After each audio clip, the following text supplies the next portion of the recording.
All right, so this is going to be a review of the newest Texas Chainsaw Massacre movie on Netflix. It's directed by David Blue Garcia. From what I know of, nobody's really liking it. I think it's getting bad reviews, but we'll get back to that. So there's this group of characters, two of which are like I guess the main characters in this, which are these sisters, Melody played by Sarah Yarkin, and Lila played by Elsie Elsie Fisher.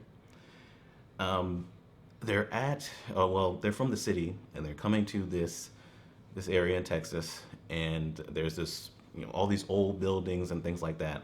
Apparently, they bought these buildings, and they're going to I guess have some kind of weird commune or something. Somebody makes a remark about it being a cult. Maybe it is. I don't know. It was kind of questionable what they were really trying to do.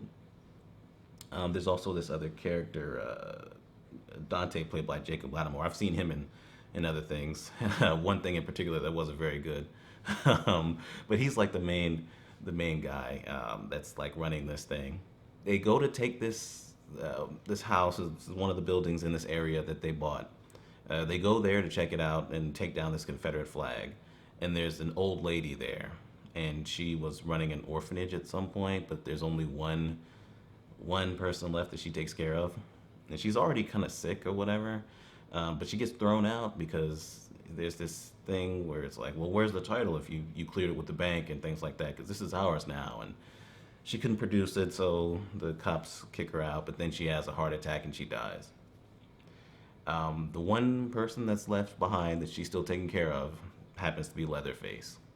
So because she's dead and is dead based on what these characters did or what they're trying to do, buy out all these places and all this, Leatherface then has a reason to actually kill these people, right? And there's also some other people coming on a bus to check out the rest of the places because they buy the buildings and then they're going to auction them off to their group of people. These group of people, they say they want to change the world. I'm not sure how they're doing that by buying up these places and putting a restaurant, an art show, and shit like that. I don't even know if anybody would even come to this place other than them, but whatever. Positives. I think the acting for the most part is all right. Other than one person, we'll get to, get to that person, but the acting is fine. I think it's shot for the most part okay. It makes the place look all right, nice lighting and things like that. There's also some parts in the rain, and those were well shot. Also, the kills, they're well shot. I think they were also well edited, but they also were probably the best part of this movie, as you would probably guess. There's plenty of gore to the point where it gets ridiculous. We'll get back to that. Um, but yeah, if you're into that kind of thing where you just want to see gore, you just want to see Leatherface killing some people, then I guess you might be able to like this. I mean, everything around it is just really badly written, so I don't know if you could. I'm not going to prolong it anymore. I think this movie is pretty bad. I think it's very badly written, and these characters are awful. But uh, like I said, the kills are fine. There are some parts in this that are actually legitimately pretty scary when they're like hiding away from him and things like that. So the writing is really bad. The dialogue is really bad. Like I said, with this whole commune or whatever the fuck they're trying to do, I don't really know why. They say they're trying to escape violence and things like that. One of the characters, I guess because they're from the city, they make fun of this guy because he has a gun and because he has a truck. And then later on, he's working on his car, and one of the sisters is like, "You're blowing diesel right into the air. You must not care about anything." I was like, "Wow, you're really heavy-handed with these types these characters are." But then also, there's a backstory with the character, and it feels like it's really only there to give her a backstory at all. With one of the sisters, she's a survivor of a school shooting. I was like, "Wow, okay, so you just threw that in there," but it really does just kind of feel like you just needed a backstory, so you just threw that in there, whatever. And then obviously she uses a gun later on, so I guess it's set up for that. She's, I guess, going to, I don't know, get her strength back against Leatherface or something. I don't know. It's really badly written.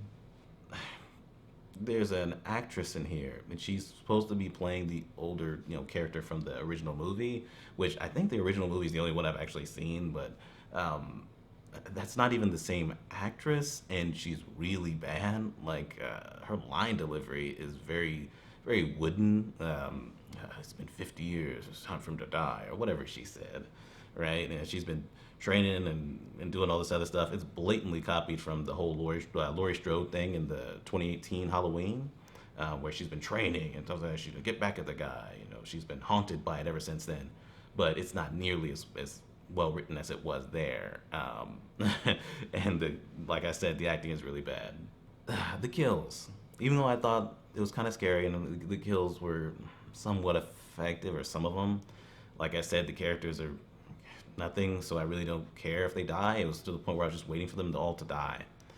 But the kills are still pretty ridiculous. Like, I don't remember Leatherface having super strength, but apparently he can grab someone's wrist and break it to the point where his bones are sticking out of his wrist.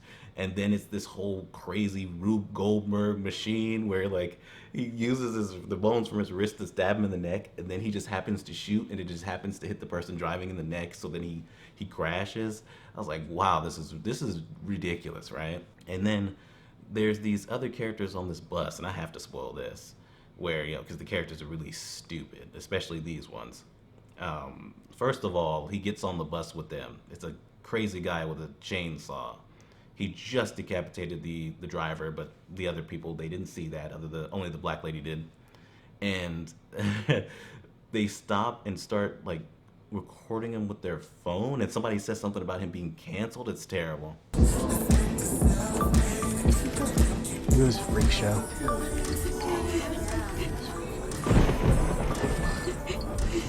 Ron, what are you doing? Try anything and you're canceled, bro. Yeah, that line was really awful, but that aside, he goes up to them, and this is a whole bus full of people, and he just starts killing them pretty much one by one. And the whole time I'm thinking, you're not gonna run past him, right? The two sisters are the only ones that get away. They get into some other area of the bus, and like he's taking his time to kill some of these people, and it's like you can't do anything. And then right as a bunch of them are getting killed, the black lady finally gets out of opens the window to the bus to get out, and then she gets cut in half. And I'm like, all you guys were doing was hitting against the window this whole time and just waiting to get killed. It was like it feels like it's only to boost the kill count, but it's like, how is she able to open the window and you guys weren't? Like, I don't understand. Why didn't you guys gang up on him? There's a bunch of them in that bus, and he's only killing one person, at a time, and then they're ganging up on him. I mean, if they try to gang up on him, maybe they could overpower him. I don't know. And then that's another thing. He can pretty much do anything. He's kind of quick, but him running. But there's certain parts where it's like there's no way that he got from this place to this place that quickly. There's no way. I don't care how quick he is. And then also he's pretty much invincible, I guess, because he gets shot and stabbed and things like that. It means nothing. Like I said, I don't think I've seen any of the other Chainsaw sequels. So maybe, I don't know, maybe he is supernatural. But then if he is, it kind of takes away from the whole thing where like the girl that survived the shooting is like, I'm going to shoot him with a gun or whatever. He gets hit with his own chainsaw and stuff like that. I know I'm spoiling some of this, but you shouldn't watch this anyway. This is a waste of time. But anyway, that's pretty much all I got. These characters are pretty bland, but they're also badly written and have really bad dialogue, and you don't care for any of them. You don't really root for any of them to live. The kills are okay, but some of them are over the top to the point of being a little too ridiculous. The whole storyline where he's just living with this old lady, and it's like, well, this old lady's dead, so I can start killing people. It's like he was looking for an excuse to start killing people, right? Oh, this old lady's dead. The character that was already probably going to die. Whatever. It's pointless. Like I said, the lady that's supposed to be the original survivor from the original movie, she's really bad. I mean, tell me how, like, you're trying to escape violence, so you go to a place that's famous for having a massacre happen? A massacre where the person who did it never got caught? Like, that's really dumb. This is a really bad script. It's awful. At the end of the day, it's just like, hey, Leatherface is going to be killing some people. If you're into that, fine. I guess maybe you could watch it. It's just on Netflix. At least it's not in the theater. But yeah, for me, this is still utter trash for me, and I'm going to give it that. it's kind of creepy the way he's kind of stalking around looking for somebody that's hiding away from him. But for the most part, it's just lame. It's just lame. So, yeah, that's it. What's going on with movies this year, right? I think this is the sixth movie I reviewed this year, and I haven't given a single positive review. I know it's early on, but man, this is not looking too good for 2022. But whatever. Like I said, utter trash. Go ahead and subscribe if you like the video and all that. Like the video if you liked it and all that good stuff. And we're done.